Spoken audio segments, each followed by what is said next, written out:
dois arguidores, dois professores da sessão. Primeiro, né, pede desculpa para o professor Cláudio, parceiro, mas vamos deixar o nosso examinador externo, né, o professor Limar, fazer essas considerações. Professor, agora o tempo é livre, você fica absolutamente à vontade e fale o que você achar importante para a nossa atividade, para tentar contribuir para o trabalho dele. Boa tarde a todas e todos. Obrigado ao professor Fábio. O professor é quem decide, né? É ele que decide a banca. Nós somos mais democráticos. Em segundo lugar, ela, porque evidentemente tem uma aceitação, tem um componente de parceria entre o professor e aluno. Mas muito obrigado aí pelo convite. É um prazer estar aqui. Eu já disse a Fábio, eu gosto muito de vocês, não sei porque eu encontro assim uma série de caras jovens, inteligentes, bonitas. Eu confesso que eu adoro vir aqui por isso. Pessoal assim, entendeu? E eu entendo, porque hoje a Universidade Federal do Rio Grande do Norte é a melhor do Nordeste. Com esse pessoal não tem como não ganhar. Norte e Nordeste. Muito bem. Então, obrigado a vocês todos.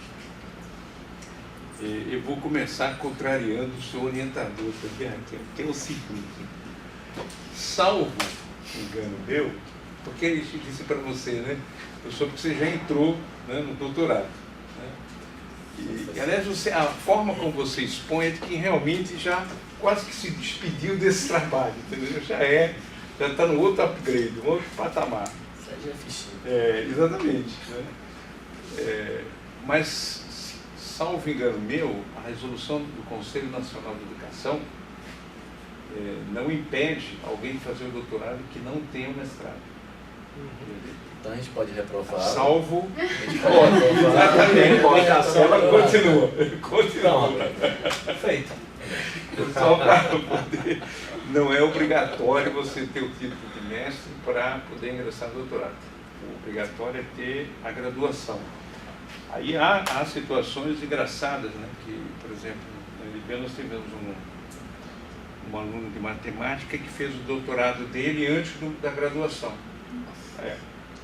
Aliás, ele antes de terminar a graduação, no segundo ano, já estava no mestrado, já estava no doutorado e terminou a tese dele, que foram 3 artigos, mas ele não podia receber o título de doutor porque ele tinha que terminar a graduação, então ele teve que esperar, né, cerca de 1 ano para poder depois ter o título de doutor. Porque em alguns lugares, a tese hoje, vários conhecimentos, universidades, na verdade 2 ou 3 artigos que são aceitos ou publicados em revistas renomadas. No caso dele, ele fez 2 artigos de matemática que revolucionou lá uma das teorias da matemática, e aí ele ganhou o título de doutor, mas teve que esperar para poder ser. Então, não se preocupe, aprovado ou reprovado, você está no doutorado. Tranquilo. Bom, a segunda observação minha é a seguinte: em geral, tem na universidade o que a gente chama de uma postura anti-Maquiavel.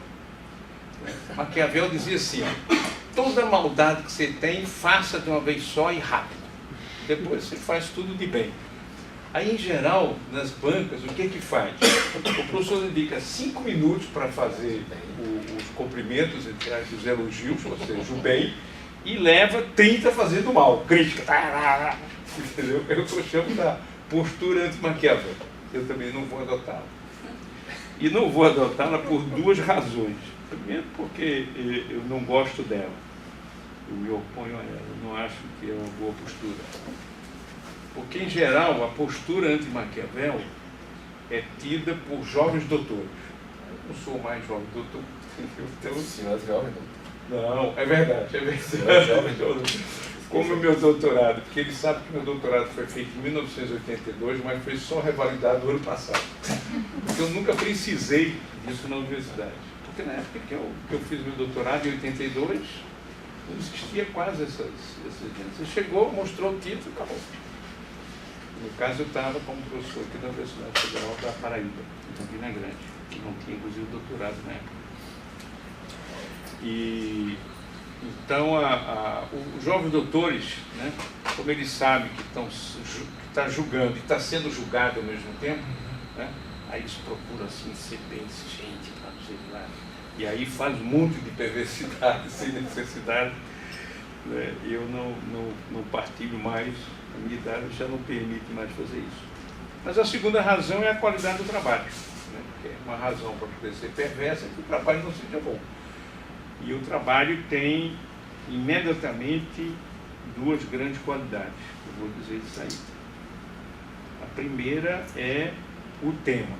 Né? Você não tem idade suficiente, mas os anos 90, 80, eles eram marcados pela discussão em torno da exclusão social. Né? O texto do Renaud na França no final dos anos 70 provocou a discussão dos chamados resíduos humanos do progresso. Em seguida o surgimento da ideia de novos pobres, né, na Europa, e em seguida a noção de exclusão social, que se sobrepunha à noção de marginalidade e marginalização, que era a noção imperante nos anos 80 na América Latina. Depois ela vai conviver com a noção de vulnerabilidade social, de exclusão e a ideia de vulnerabilidade social. E aí, claro, a partir dos anos 2000 e 2004, o tema, a grande conjuntura brasileira, inclusive, desloca a temática da preocupação central. Não é mais a exclusão, né, mas é a inclusão social. Por quê? Porque a década de 80 provocou, de fato, né, uma perda de capacidade de consumo de inserção social de uma parte significativa da população pelo baixo dinamismo econômico e pelo gigantismo da inflação. Então, o que normalmente nós não gostamos de fazer isso, sobretudo que está à esquerda, que é elogiar os militares conseguiram encontrar o país em 1970 com 48% dos pobres e chegaram ao final dos anos 70 com 24%. Eles conseguiram fazer uma redução significativa graças ao dinamismo econômico. Claro que não teve a qualidade que nós temos hoje, porque hoje a pobreza reduziu simultaneamente a uma levíssima, uma real redução da desigualdade. No caso deles, reduziu a pobreza, mas aumentou muito a desigualdade. Elas caminharam, na verdade, no sentido inverso. E aí, claro, o tema dos anos 90 era o tema da exclusão. Hoje, com toda a razão, acho que você pegou muito bem o tema da inclusão social, e acho que fez uma discussão sobre a questão da inclusão muito boa. Eu poderia sugerir, no tema da inclusão social, um texto que você iniciou orientando, tem culpa de saber, que é um texto, um livro pequeno, que teve uma certa repercussão na época, mas depois sumiu, que é um texto de Cristóvão Buarque, chamado Apartheid Social. Coleção brasiliense. Eu vi pequenininho. O Cristóvão é um frasista, né? É um senador, professor, mas é sobretudo um pensador. E ele é um grande frasista. Ele adora criar frases. Ele gosta de inventar novas palavras, etc. E aí ele inventou essa do apartheid social, ou apartação social, mais especificamente, que é uma soma da palavra que origina da palavra apartheid, né, na África do Sul, e busca essa palavra em português, que é apartação, que é normalmente utilizada em relação ao gado. Né, o ato de apartar o gado, ou seja, aquele que vai morrer, aquele que não vai, aquele que é para ter essa luta. Então, o ato de apartar é o ato de separar, né, e ele utiliza isso para formular justamente essa ideia que nós discutimos muito no Núcleo de Estudos sobre o Brasil Contemporâneo e que veio depois também a me envolver nessa temática, e inclusive orientei uma dissertação que também você não... Porque é normal, o seu tema não é exclusão, é inclusão. Né? Então não tem porquê se debruçar demais pelo tema da exclusão. Mas tem um livro de uma menina da Fiocruz, que eu orientei a tese doutorando dela, chamada Vidas ao Léu. Isso, Sara Escorel. Então, foi me orientando, eu me esqueço o nome dele, que ela lembra. A Sara fez essa tese, essa coisa muito interessante. E, de fato, toda a preocupação nossa era essa, quer dizer, o problema da exclusão dessa população, que era entendido, sobretudo, né, como um processo. Quer dizer, não há... Porque, rigorosamente, aí eu vou citar um autor que a esquerda odeia, chama-se Olavo de Carvalho. Olavo de Carvalho, por incrível que pareça, tem um texto que aí ninguém quase conhece, que é sobre os excluídos, apresentado na Unesco em Paris, no qual ele diz assim: só existe um segmento social excluído, de fato, são os mortos. E assim mesmo podemos confiar que seja verdade. Aí ele começa a falar sobre a influência dos mortos sobre os vivos, para dizer que mesmo estes que estariam definitivamente excluídos, de fato não estão. Né? Então a exclusão, no sentido rigorosamente da palavra, e aí o Souza Martins tem toda a razão, não pode ser tomado ao pé da letra, na verdade é um processo de integração, né, e exclusão, porque nós estamos todos sempre inseridos e excluídos de algo. Né? O único espaço que nós estamos incluídos todos como iguais é o espaço jurídico-político teórico. Né? Somos, perante a lei, iguais. E ali mesmo tem uma conotação interessante, porque quando a lei diz que homens e mulheres são iguais perante a lei, ele quer afirmar duas coisas. Uma, perante a lei somos iguais. Mas tem uma segunda afirmação, é que quando não estamos perante a lei, não somos iguais. Nós somos ou diferentes ou desiguais. E a desigualdade, ela é um bem na sociedade moderna. Incrível, né? O pessoal de esquerda dá logo um pulo. Quando colocado em determinados limites, é o motor da inovação e da economia que nós temos. Sem desigualdade, estamos perdidos. Não tem modernidade. Também sem igualdade, não tem modernidade. Cada um no seu espaço respectivo, o espaço da economia e o espaço da política. Mas, enfim, esse tema eu achei que você pegou com pertinência, que eu acho que esse é o tema nosso, né? Como incluir, como quebrar as barreiras, né, da discriminação, a barreira da marginalização, a barreira da exclusão, a barreira do racismo, etc, etc. E eu acho que esse é fundamental. O segundo, evidentemente, elemento, quando você pega os materiais reciclados, é a questão da sustentabilidade, que é também central hoje em dia. Não era nos anos 90. Nos anos 80, 90, surge, né, com o famoso texto da nossa querida Groh, depois o Rio, 92, mas, de fato, ele se torna uma coisa muito importante agora, no começo do século XXI. Você escolhe muito bem, eu acho que trata muito bem a questão. Eu apenas sugeriria um texto que também é difícil de encontrar, mas é talvez o que melhor se escreveu a respeito. Na verdade, um livro no Brasil, né? Quer dizer, fora o texto de Veiga. Eu acho que o Veiga é quem melhor entende essa questão, meu ponto de vista. Ele quem melhor escreve esse respeito. Mas um trabalho primoroso, pouca gente conhece, que é um livro publicado pelo IBAMA, que é pelo Nobre e o Amazonas, são os autores, que é o desenvolvimento sustentável, um conceito institucionalizado e institucionalização. O livro foi publicado pelo IBAMA e depois nunca mais voltou a ser publicado. Foi publicado ainda no começo do século XXI, 2012, se não me engano. Mas realmente é um trabalho primoroso do ponto de vista de recuperar, de refletir. E junto dele, por exemplo, o trabalho do Marcel, que foi publicado no livro que eu organizei, é fichinho. E esse é um grande problema de professores e estudantes de pós-graduação. Como descobrir a boa fonte, a fonte preciosa. Por exemplo, você cita Marcel sobre exclusão.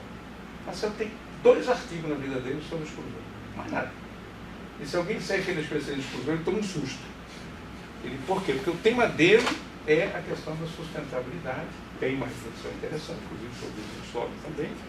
Ele é um curtidor de bichões, enfim, de visar, fazer trabalho de campo, bichões, etc., fotografia e tudo, mas não sobre exclusão. Na verdade, ele tem esse livro que foi um pouco a influência do nosso grupo, né, de Brasil, do estudo Brasil Contemporâneo, e aí saiu esse livro dele. Mas esse é um problema. Como, por exemplo, teve um aluno um dia desse escreveu um texto e me citou como especialista em participação social. Eu mandei rasgar. Eu disse, eu não sou, eu escrevi 2 textos na minha vida, fiz meia dúzia de conferências, porque surgiu uma circunstância que me chamaram. E aí, aliás, publicado na revista de Serviço Social, chama Serviço Social e Sociedade, lá dos anos 80. Mas eu não sou especialista nisso, de jeito nenhum, pode rasgar. Isso aí, entendeu? Se você quiser, eu passo só. Meu professor também escreveu a respeito para dizer, mas não vem dizer que é um especialista do assunto, porque não é um especialista do assunto. Esse é um probleminha interessante. Eu tenho ainda, bom, outro elogio rasgado é a escrita. É uma delícia, sabia? Eu quase que li numa noite. Assim, eu comecei às 8 e pouco da noite e fui parar meia-noite e tanto. Eu já tenho quase terminado. Ela ficou com medo com a história de que a capa era bonita. Não, mas a capa era bonita, era o sinal que eu tinha mágico para lhe dizer, gostei. Porque eu não podia dizer antes, né? Eu podia dizer aqui. Aí como sinalizar sem me trair? Aí essa capa é bonita. Foi um pouco isso, mas é uma delícia, realmente, e é coisa rara. Por quê? Porque o pessoal da academia, por incrível que pareça, escreve mal. Por incrível que pareça. Sabe por quê? Por 2 razões. Primeiro, porque nunca aprendeu. Vocês na graduação, vocês são submetidos a uma tortura de não aprendizagem. Primeiro, vocês acham que escrever alguma coisa é escrever uma versão só e entregar ao professor. Mentira. Ninguém escreve uma versão só. Por que vocês acham que os livros importantes tem lá uma duzena de gente que ele agradece? Porque leu, releu, devolveu, rabiscou, reescreveu. Né? Flaubert escreveu 94 vezes o último parágrafo do livro dele. Né? Entendeu? A frase final foi escrita, não sei se é 94 ou 34 vezes, mas escrevia, reescreve. Tudo que realmente tem que ser escrito e reescrito várias vezes. Mas na graduação não, você escreve e entrega. Aí você escreve sobre um tema que você não escolheu, você escreve para um não leitor, que em geral os professores não leem, fazem que leem, mas não leem, entendeu? E de uma forma absolutamente errada, porque você escreve e entrega. Por que o professor não lhe devolve assim, reescrevo, e depois reescrevo? E depois, eu tinha uma aluna que escreveu 8 vezes a porção dela, mas ficou um primor. Escrevi e reescrevi. E o primeiro capítulo, eu disse para ela assim, está ótimo, vamos olhar no livro. Ela disse, como? Está ótimo, você agora entendeu o assunto. Você está pronta para escrever o capítulo, mas não é esse. Esse aqui está completamente complicado para qualquer leitor. Mas eu percebi que você sacou, entendeu qual era o fio da história. Aí ela topou o desafio, escreveu de novo, não gostou, escreveu de novo. Então, porque a escrita é isso, mas a gente não aprende. A gente não é chamado. E a segunda razão é porque os professores não estimulam vocês a ler literatura. Eu, por exemplo, um dia desse tomei um susto que eu falei de Mia Couto para um colega meu que sabia quem era. Rapaz, tu nunca ouviu falar em Mia Couto? Não. É o único cara que escreve em língua portuguesa, provavelmente merecedor de um prêmio Nobel de literatura hoje. E ainda mais, é biólogo, além de ser jornalista, e moçambicano branco. É uma família portuguesa que adotou a nacionalidade moçambicana, mas escreve que é uma coisa maravilhosa. Eu não sabia quem era. Mas isso era um professor emérito da universidade. Não é qualquer professorzinho, não. Esse meu colega é professor emérito, titular da universidade. Ele nunca ouviu falar de Mia Couto. Nunca. Se os estudantes, como professor novo, né? O nosso colega não ouviu falar, ainda perdoa, mas o professor titular é emérito, entendeu? Aposentado, nunca ouviu falar de Mia Couto. Por quê? Porque os professores, em geral, desprezam a literatura. Eles acham que é perda de tempo. No entanto, é fundamental. Aprender a ler, você tem que ler e ler os clássicos. Começando na Machado de Assis. Tem que ler os clássicos, mas tem que ler quem escreve bem. Aí você tem mais chance de escrever bem. Não é automático. É automático porque na minha família, quem escreve melhor é meu filho mais velho, que dá de 10-0 em todos nós. E ele nunca estudou muito assim, entendeu? Mas ele tem uma sacação, uma capacidade, mas não é normal. Ele ganha de mim, da minha mulher, do outro irmão, ganha de todo mundo. Ele escreve, e todos nós temos inveja dele. Pô, como é que tu escreve tanto? Mas ele lê bastante. Isso é fundamental. Né? Então, essa é a segunda coisa que eu acho muito, muito importante no seu trabalho. Agora, ele tem, e aí eu vou só sinalizar esse defeito como elemento de aprendizagem para você, que é um defeito que todo mundo faz, inclusive meus alunos, meus orientandos. Portanto, não tem nenhuma crítica indireta a Fábio, nada, é um vício nosso que a gente tem. A gente perde muito tempo com as preliminares e dedica pouco tempo ao essencial. Inverta. Você não tem um defeito que meus alunos têm, que eu odeio. Né? Eles ficam lá, páginas e páginas, falando assim, segundo fulano, conforme Beltrano, não tem que ir lá, entendeu? Aí, só para mostrar a erudição, no final de tudo, diz assim, eu estou concordando com isso. Mas gastou 15 páginas para dizer aquilo. Não preciso. Entendeu? Olha, tem 15 autores importantes nessa área, as ideias delas são essas 3 correntes, eu sou por essa, por isso, isso, que é o mais importante. Entendeu? Não, os caras ficam lá, é uma coisa chatérrima, entendeu? Assim, segundo fulano de tal, dele, conforme. Aí você depois percebe que aquilo ali não tem nenhum outro sentido a não ser dizer o outro. Eu li. Mas daí, para você ver, basta botar. Eu tenho uma aluna minha que fez uma coisa fantástica. Essa aí, o doutorando, escreve maravilhosamente bem. Ela disse, olha, o livro sustentável foi trabalhado por fulano, Beltrano, de todos os livros dele, são 30. Aí, assim, isso aqui tudo que eu acho mais importante é isso. Aí você tem todos os livros, e ela leu todos eles. Ela não precisou ficar, entendeu? Fazendo, que negócio chatérrimo. Só quem aguenta é a mãe da gente. E olha lá. Então, você não faz isso, mas você perde um tempo grande, entendeu? Nesses preliminares. Aí o que é que acontece? A parte que é o filé mignon, porque veja, todas as preliminares, você não tem nada de original a dizer. A gente nunca tem, não é só você não, eu, qualquer um. Né? A parte sobre o que é trabalho decente. São as definições básicas, né? O que é exclusão, inclusão, o que é desenvolvimento. Essas coisas você não é o elemento original, sua criatividade não está aí. Você está simplesmente colocando, né, as bases às quais você vai erguer seu edifício. É o alicerce. Né? A não ser que seja uma tese teórica especificamente. Tem uma menina que fez lançou um livro recentemente sobre o conceito de exclusão social no Brasil. Aí pegou o PNUD e pegou todo mundo, né? Que andou trabalhando com isso, a Maria da Glória Bom, etc. Então ele faz isso, mas você na verdade utiliza isso para criar a base para erguer o seu prédio. O seu prédio é que é a sua criação. A base não, a base você tomou emprestado, de fulano, de Beltrano, entendeu? Mas não tem jeito, a gente perde um tempo enorme, então eu estou alertando isso, que eu acho. Você não deveria fazer isso no seu doutorado. Entendeu? A gente tem que ser. Aliás, o melhor doutorado que eu acho é o doutorado que são 2 ou 3 artigos. Esse é o melhor. No CDS a gente já aceita isso, já começa a praticar, mas é problemático. Não é? Tem muitos professores que são contra, então eles gostam daquelas coisas antigas de 300, 400 páginas que ninguém lê, só ele. Esse mesmo, tem uns orientadores que eu dei que será que o cara leu tudo? Às vezes eu desconfio que nem o orientador leu tudo. E o estudante, como eu fiz, que a minha tese é pior do que a de todos os outros. A minha tese é antiga, de 82, né? Ela tem 736 páginas. Datilografada, no Odivete 22, entendeu? E 2 tomos. Porque na época era isso que existia. Eu me lembro que quando eu escrevi aqui do lado de João Pessoa, minha tese, no Cabo Branco, meu filho menor de 6 anos olhou assim, papai, eu acho que quando você chegar no final, esqueceu o começo.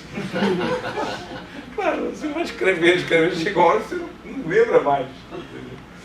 Então, naquela época, se permitia esse critério. Hoje em dia, as pessoas não têm nem tempo, entendeu? E nem precisa para você transmitir aquilo que é mais importante, tanto volume de coisa. Se a gente tiver foco, e aí um espaço de gestão de política pública, a palavra foco é quase que um elemento sagrado. Né? Ter foco é um elemento essencial de qualquer trabalho e qualquer sucesso profissional. Então é só uma sugestão, na verdade, né? Mas está tão bem escrito que a gente até esse defeito perdoa, porque realmente está muito agradável. E acho que não tem mais nada a dizer.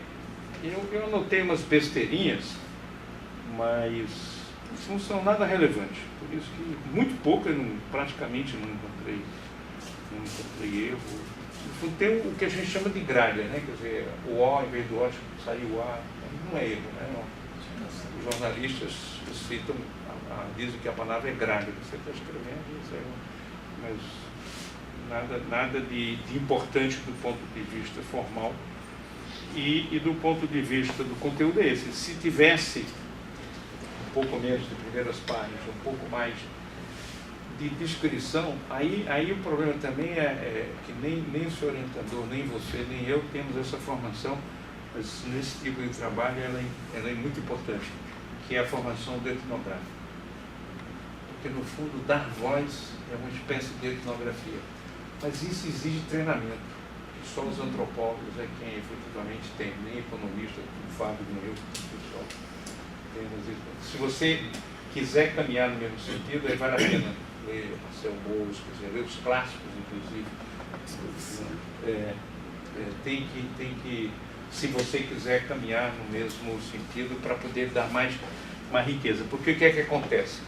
Você diz assim, eu vou dar voz, mas como a parte mais substantiva ela é menor, a voz do indivíduo fica fraca.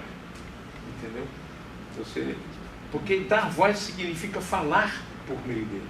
Né? É a suposição de que a percepção do leitor é parte integrante do real. Né? A percepção não é algo que está fora. Né? Ele constitui o tecido real nos quais eles estão inseridos. E aí esse é um trabalho de etnografia, na verdade, para poder conseguir todo esse sucesso.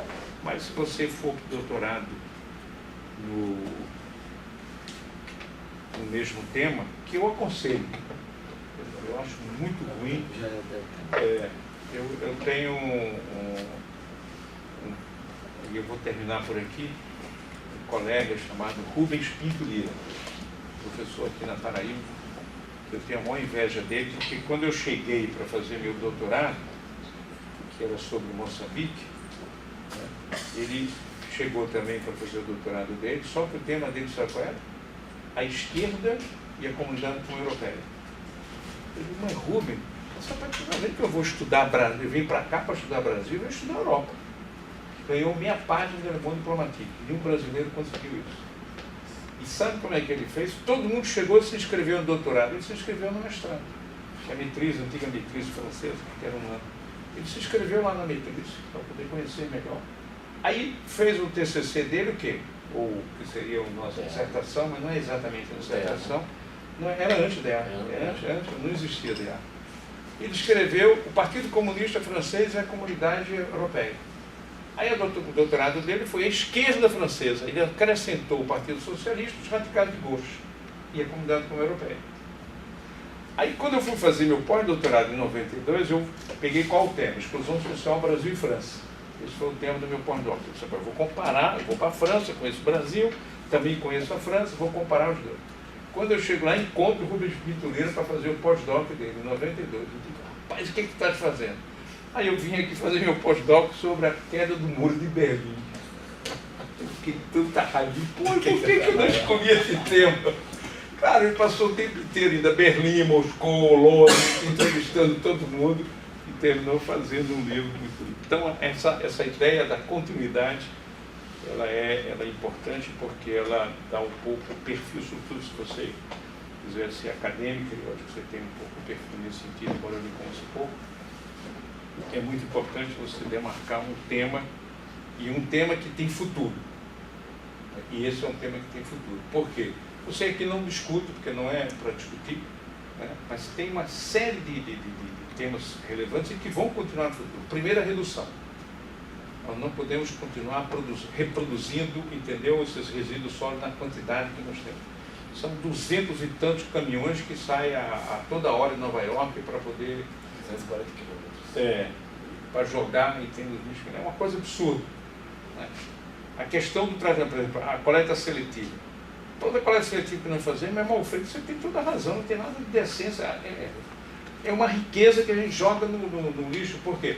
Porque a coleta seletiva correta, a casa já põe os lixinhos no que a gente chama do sequinho e molhadinho, entendeu? Que o povo chama assim. E aí vem um caminhão especial colher o sequinho e outro caminhão chamado molhadinho do projeto. A cooperativa correta como essa aqui, quase ninguém faz. E aí nós perdemos, porque quando você jogou o papel junto com os legumes, entendeu? A reciclagem do papel. Depois, a gente fala muito de reciclagem, mas nesse ciclo aqui, cada vez mais vai se falar o quê? O reuso, a reutilização. Ou seja, isso aqui, quando não prestar mais, quando isso aqui estiver ruim, eu vou lá no MEC e ele me compra, ou ele abate do que eu vou comprar, entendeu? R$1.000. E aí ele pega, ele retrabalha e joga no mercado. Entendeu? Então, o ciclo de vida dos produtos torna-se muito mais longo, é uma forma de reduzir, né, os resíduos. Que isso vai ocorrer cada vez mais. Então, essa temática da gestão, isso é uma riqueza, né? Chamado lixo, você mesmo chama atenção. A gente chama de lixo, mas não é lixo. Isso aí é fartura e produção de riqueza muito grande. Enfim, acho que é uma temática que você vai poder trabalhar pelo menos 10 a 15 anos e se tornar uma das grandes especialistas do tema. Obrigado. Obrigado, irmão. Bom, fale, Raquel, e depois a gente pode falar do Cláudio. Vou fazer assim em forma temática, acho que é melhor, né? Obrigada, professor. Eu queria agradecer primeiro cada sugestão que o senhor deu e realmente essa questão final que o senhor, do ir direto ao ponto, eu sentei com o Fábio na nossa última conversa e ele disse: Raquel, o que é que você acha da gente tirar esses 2 primeiros capítulos? Aí a gente ficou pensando, fez, não, vamos fazer assim, vamos preferir pecar pelo excesso do que pela falta, porque a gente não sabia, porque eu estava sentindo falta, eu sabia que eu ia chegar no final e eu não queria que a dissertação ficasse tão grande quanto está, mas infelizmente teve que ficar desse tamanho, e eu queria escrever mais sobre a minha temática específica e eu não conseguia, porque eu já tinha escrito demais sobre a parte teórica, então eu senti realmente, comecei a cortar, ainda consegui cortar um capítulo teórico, mas eu senti falta disso, eu senti muito isso no final e já foi um aprendizado que eu tinha tirado para o doutorado, escrever menos a parte teórica e focar na pesquisa. Então já caiu aí como uma luva para eu no doutorado realmente levar isso na cabeça. O ex-orientador dela tinha falado. O ex-orientador. Meu futuro co-orientador já tinha Até falado. terminar isso aqui, tu é orientador, cara. Eu fosse ela, me puxava como copo. Já puxei. Já puxou. Já. Mais alguma coisa, Raquel? Não, a só respeito mesmo. do meu Muitíssimo professor obrigada. Elimar?